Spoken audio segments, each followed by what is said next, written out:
12월 24일 목요일 말씀을 나누는 자리에 오신 여러분들을 진심으로 축복하고 환영합니다. 말씀을 나누기 전에 먼저 우리 새생명교회를 위해 함께 기도하고 말씀을 나누겠습니다. 기도합니다. 사랑의 하나님, 감사합니다. 참으로 어려운 이때에 아기 예수님의 탄생을 축하하며 또 기뻐하며 경배할 수 있는 우리 모두가 될 수 있도록 자녀 삼아 주시고 또 교회로 인도하여 주시고 함께 모여 예배드리게 하시니 감사를 드립니다. 또 이렇게 아침 함께 모여 하나님의 말씀을 나누게 하신 은혜에 감사와 찬송을 올려드립니다. 우리가 더욱더 겸손한 마음으로 하나님께 모든 것을 의지하고 이 어려움들을 극복해 나갈 수 있도록 주님께서 인도하여 주시옵소서. 우리 새생명교회를 주님께서 기억하여 주셔서 어린아이부터 어르신들까지 더 이상 아프지 않도록 주님께서 보호하여 주시고 모두가 이 어려움으로부터 승리하는 우리 모두가 되게 하여 주시옵소서. 그래서 이 어려움이 다 끝났을 때 우리가 믿음에 성장할 수 있도록 인도하시고 우리가 더욱더 하나가 되는 그런 교회로 주님께서 인도하여 주시옵소서. 예수님의 이름으로 감사하며 기도 올려드립니다. 아멘. 오늘의 말씀은 마태복음 2장 1절에서 12절 말씀입니다. 원래 이제 베드로전서를 이제 맞춰야 되는데 오늘은 특별히 크리스마스 이브이기 때문에 예수님의 탄생과 관련된 말씀을 나누도록 하겠습니다. 조금 본문이 길지만 처음부터 2장 1절부터 12절까지 전부 제가 빠르게 읽도록 하겠습니다. 함께 보겠습니다. 헤롯 왕 때에 예수께서 유대 베들레헴에서 나심에 동방으로부터 박사들이 예루살렘에 이르러 말하되 유대인의 왕으로 나신 이가 어디 계시냐? 우리가 동방에서 그의 별을 보고 그에게 경배하러 왔노라 하니 헤롯 왕과 온 예루살렘이 듣고 소동한지라. 왕이 모든 대제사장과 백성의 서기관들을 모아 그리스도가 어디서 나겠느냐고 물으니 이르되 유대 베들레헴이오니 이는 선지자로 이렇게 기록된 바 또 유대 땅 베들레헴아 너는 유대 고을 중에서 가장 작지 아니하도다. 내게서 한 다스리는 자가 나와서 내 백성 이스라엘의 목자가 되리라 하였음이니이다. 이에 헤롯이 가만히 박사들을 불러 별이 나타난 때를 자세히 묻고 베들레헴으로 보내며 이르되 가서 아기에 대하여 자세히 알아보고 찾거든 내게 고하여 나도 가서 그에게 경배하게 하라. 박사들이 왕의 말을 듣고 갈새 동방에서 보던 그 별이 문득 앞서 인도하여 가다가 아기 있는 곳 위에 머물러 서 있는지라. 그들이 별을 보고 매우 크게 기뻐하더라. 집에 들어가 아기와 그의 어머니 마리아가 함께 있는 것을 보고 엎드려 아기께 경배하고 보배 합을 열어 황금과 유향과 몰약을 예물로 드리니라. 그들은 꿈에 헤로데게로 돌아가지 말라 지시함을 받아 다른 길로 고국에 돌아가니라. 아멘. 이는 살아계신 하나님의 말씀입니다. 영상을 통해 크리스마스 이브날에도 하나님의 말씀을 사모하여 스크린 앞에 나와 계신 여러분 모두를 진심으로 환영하고 오늘은 이렇게 다시 한번 인사를 드립니다. 메리 크리스마스. 네. 이른 아침 새벽에 이 영상을 보실 거라고 생각하면서 이렇게 작게 인사를 드린 것이 아니고 제가 이제 전문 방송인이 아니다 보니까 쑥스러워서 작게 인사를 드렸습니다. 여러분에게 사실 지난 1년간 말씀을 드리지 않아서 모르시겠지만 이렇게 카메라를 보면서 설교를 하고 녹화하는 것도 정말 성령님의 도우심이 아니면 하기 정말 쑥스럽고 어려운 일이었습니다. 그러니 작게 인사를 드린 점 이해해 주시기 바랍니다. 하나님의 자녀인 우리들에게 1년 중에 가장 행복한 날이 바로 내일 크리스마스일 것입니다. 여러분들은 크리스마스 하면 어떤 것들이 가장 먼저 머릿속에 떠오르시나요? 많은 것들이 떠오르실 텐데요. 그 중에 하나가 바로 오늘 말씀에 나오는 동방박사가 아닌가 싶습니다. 그래서 오늘은 신학적인 배경이나 지식을 모두 배제하고 오늘의 말씀에 나오는 동방박사들의 모습을 통해서 아기 예수님의 탄생을 기념하는 성탄절을 맞이하는 우리가 배울 수 있는 것이 무엇인지를 간단하게 생각해보고 우리의 삶에 적용해보는 그런 시간을 갖고자 합니다. 먼저 우리가 동방박사들로부터 배워야 할 첫 번째 자세는 예수님을 향한 마음에 간절함이 있어야 한다는 것입니다. 그런데 더 중요한 것은 그 간절함이 순수해야 한다는 것입니다. 동방 박사들은 베들레헴으로부터 멀리 떨어진 동방에서 예수님의 탄생의 소식을 듣게 됩니다. 그 소식을 듣고 그들은 예수님을 보기 위해 먼 길을 떠납니다. 스마트폰이나 컴퓨터를 켜고 이렇게 유튜브에 접속을 해서 말씀을 듣는 것도 이렇게 귀찮고 힘이 드는데, 전에는 어떻게 새벽마다 일어나서 교회에 나와 예배를 드리는지 모르겠습니다.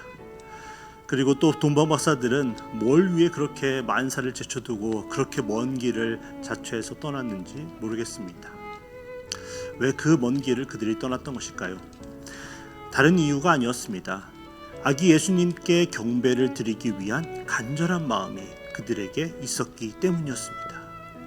왜 그렇게 추운 아침 일어나서 헝클어진 머리를 대충 정리하고 새벽 예배를 드리기 위해 매일같이 교회에 나오셨습니까? 언젠가는 제가 이제 두 집사님께서 이야기하는 것을 들었는데요. 새벽에 새벽 예배를 나오니까 서로 못 알아보고 새 신자가 온 줄 알았다고 하시면서 두 분이서 한참을 웃으시던 것을 제가 이제 보았습니다.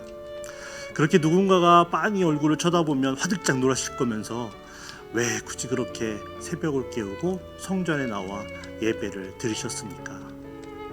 바로 매일 아침 주님의 집에 나와 예수님을 만나고 하루를 시작하려는 간절한 마음 때문이 아니었습니까? 신년 특세 때나 새벽에 나오면 허기진 배를 채울 만한 이런 먹을 것들을 주는 거지, 다른 때는 그런 것도 없지 않았습니까? 그저 하나님 말씀으로 하루를 시작하려는 순수한 마음뿐이었죠.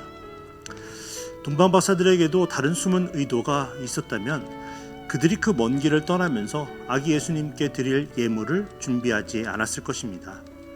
만약 무엇인가를 되받을 것을 생각하며 그 예물을 준비했다면 그들은 예수님께 그 예물을 드리고 나서 그렇게 쉽게 고국으로 그냥 돌아가지 않았을 것입니다. 그리고 그들은 유대의 왕으로 태어났다는 분이 그렇게 허름한 마구간에 또 냄새나는 구유에 누워있는 것을 보고 아마 뒤도 돌아보지 않고 시간 낭비를 했다고 투덜대며 그냥 고국으로 돌아갔을 것입니다. 당연히 준비한 예물은 꺼내서 보이지도 않았겠죠. 그러나 그들은 온전히 순수한 마음으로 예수님의 탄생을 축하하여 주기 위해 갔기 때문에 그것이 문제가 되지 않았습니다. 도리어 매우 크게 기뻐했습니다. 그리고 엎드려 아기 예수님께 경배하고 보배압을 열어 정성껏 준비한 황금과 유향과 물약을 예물로 드리며 경배를 드렸습니다. 그런데 동방 박사들만큼이나 열심을 다해 예수님을 찾았던 또 다른 인물이 있었습니다. 그렇습니다. 바로 헤롯 왕이었습니다. 그도 역시 오늘의 본문을 이렇게 살펴보면 유대인의 왕으로 예수님의 탄생했다는 소식을 듣게 되고, 그래서 모든 대제사장들과 백성의 서기관들을 모아서 예수님을 찾습니다. 그리고 동방 박사들을 불러다가 별에 대해서 자세히 묻고, 나중에 자기도 아기 예수님께 경배를 드려야 하니까 찾게 되면 돌아와서 어디에 있는지 알려달라고 적극적으로 예수님을 향한 간절함을 보여주고 있습니다. 그런데 같은 간절함으로 예수님을 찾고 있지만 헤롯 왕의 간절함은 매우 불순한 것이었습니다. 자신의 자리가 위태로워지는 것을 두려워하며 예수님을 죽이고자 하는 다른 의도가 숨어 있었던 것이었죠. 여러분, 우리에게 크리스마스는 어떤 의미입니까? 집안에 예쁘게 크리스마스 트리도 꾸미고 가족들과 행복한 시간을 보내고 선물과 카드를 이렇게 사랑하는 사람들과 교환하며 즐거운 시간을 보내는 의미가 전부입니까? 그렇지 않다는 것입니다. 우리의 죄를 대속하기 위해 하늘 보좌를 버리시고 이 땅에 상상할 수도 없고 이해할 수도 안 되는 너무나 초라한 곳에서 태어나신 아기 예수님의 탄생을 감사하며 찬양과 경배를 올려드려야 한다는 것입니다. 우리가 기뻐하고 또 기뻐해야 하는데 그것은 우리가 받게 될 선물과 카드가 아니라 우리를 위해 이 땅에 오신 예수님 때문에 기뻐하고 또 기뻐해야 한다는 것입니다. 이처럼 크리스마스에 예수님 외에 다른 불순한 것들이 우선이 되는 건 당연히 안 되는 것이고 가급적이면 끼어들어와서도 안 된다는 것입니다. 그런데 이 말씀을 크리스마스에만 적용하는 것이 아니라 1년 365일에 적용해 보면 이렇습니다. 우리는 왜 교회를 열심히 다해서 다니고 있냐는 것입니다. 왜 하나님의 말씀을 다른 사람들보다 더 많이 읽고 많이 공부하고 알고 있냐는 것입니다. 헤롯 왕은 동방 박사보다 더 열심을 다해 알아보았고 더 전문적인 지식들을 얻게 되었습니다.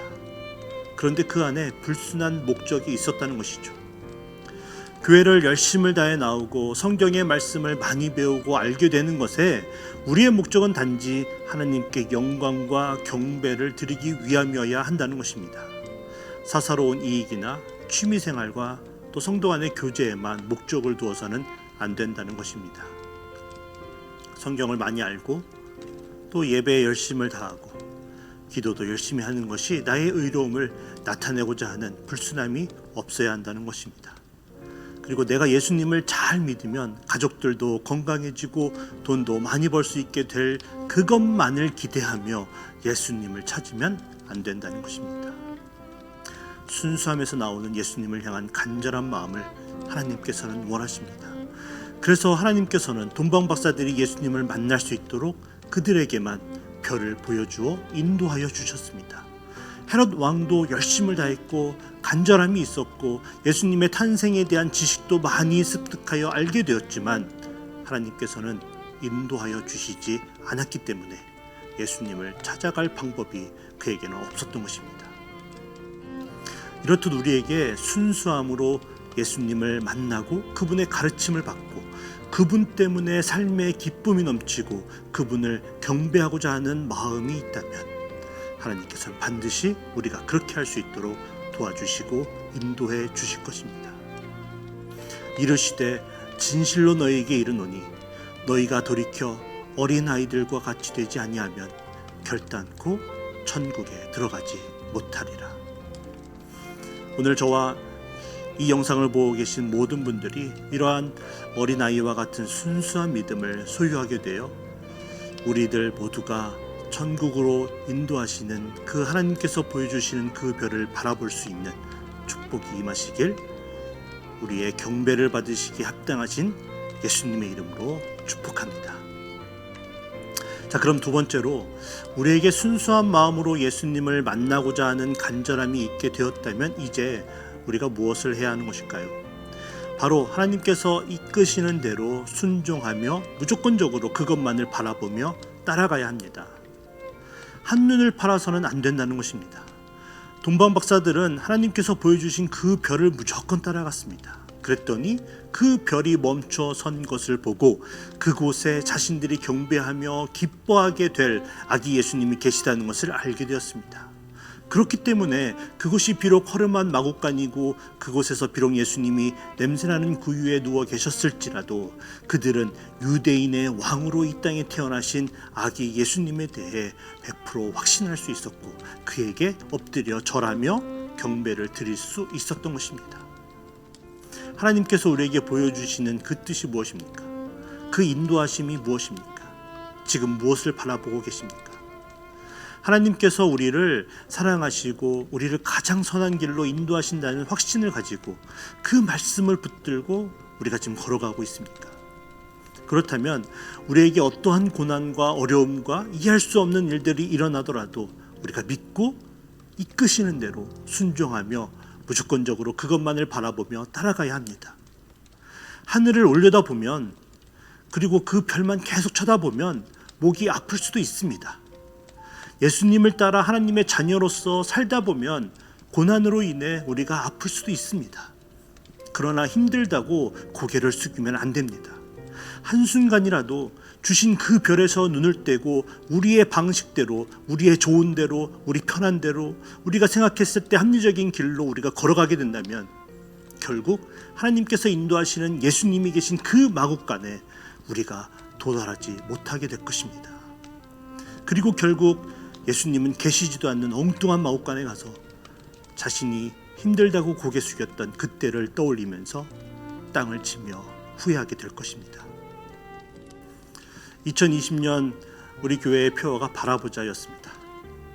여러분 2020년 무엇을 바라보고 오늘까지 달려오셨습니까? 예수님께서 선한 길로 인도하시고 계시다는 믿음에 흔들림 없이 오직 그것만을 바라보고 달려오셨습니까? 계속 고개를 들어 바라보는 것이 힘들었지만 그래도 인내하며 하나님께 도움을 구하면서 떨어지는 고개를 들어 하나님을 바라보며 달려오셨습니까? 그래서 지금 2020년의 끝자락인 예수님의 탄생을 기념하는 크리스마스에 하나님의 인도하심 가운데 그 별이 멈춰선 곳에 우리가 도착하여 예수님께 감사하며 기쁨 가운데 경배를 드리고 계십니까? 아니면 잠시 한눈을 파는 사이 하나님께서 허락하신 별을 놓치고 여전히 방황하며 갈 길을 몰라 헤매고 계십니까? 코로나 바이러스로 인해 그 어느 때보다 조용하고 차분한 크리스마스를 우리가 보내고 있습니다. 만약 코로나 바이러스가 없었다면 저도 아이들이 크리스마스 예배 때 성전에서 할 축하 공연들을 준비하느라 아마 분주한 시간들을 보내고 있었을 것입니다. 또 백화점이나 거리에 화려하게 꾸며놓은 크리스마스 트리를 보면서 신나는 캐롤송에 아이들과 함께 아이스크림을 먹으면서 어깨를 들썩이면서 즐거운 시간을 보내고 있었을 것입니다. 어쩌면 그랬던 우리들의 모습들이 우리가 너무나 자연스럽게 생각하고 또 행했던 크리스마스의 평범한 모습이 아니었나 생각하면서 또 반성을 해보게 됩니다. 그래서 코로나 바이러스 때문에 이처럼 조용하고 무미건조한 시간을 집에서 보내게 되면서 말로만 크리스마스의 진정한 의미를 찾아보자고 떠드는 것이 아니라 정말로 조용히 깊게 크리스마스에 대해 생각해 보면서 한편으로는 하나님께 죄송하기도 하고 또 이런 시간을 허락하신 하나님께 감사하기도 합니다.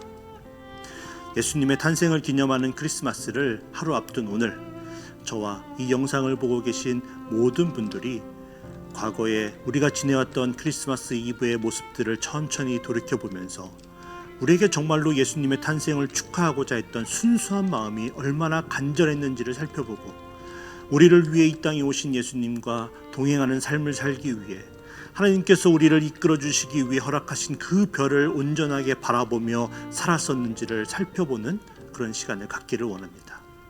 그리고 우리의 마음을 새롭게 하여 내일 진정한 마음으로 예수님의 탄생을 축하하게 되는 우리 모두가 되어지길 간절하게 기도합니다. 함께 기도하겠습니다. 사랑의 하나님, 오늘 또 말씀을 통해 또다시 우리 모두를 일깨워 주시고 가슴속에 하나님을 향한 열정과 믿음이 식고 흔들렸다는 것을 깨닫게 해주시니 감사를 드립니다.